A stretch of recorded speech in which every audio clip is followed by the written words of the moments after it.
রেস্টুরেন্টটা কার এটা? মানে একজন মালিকানাধীন নাকি কয়েকজন? মালিকানা।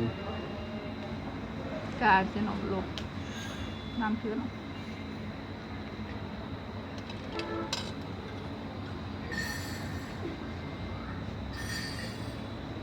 অতিরিক্ত কিন্তু নয় না। ওখানে রাখো, রাখে একটু হাঁটো, মজা করে হাঁটো।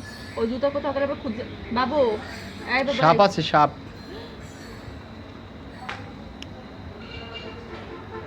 বাসা দিয়ে ধরুন ধরুন ওই সময় এক লোকের সব কিছু করবে। বদ্রের মতো এসে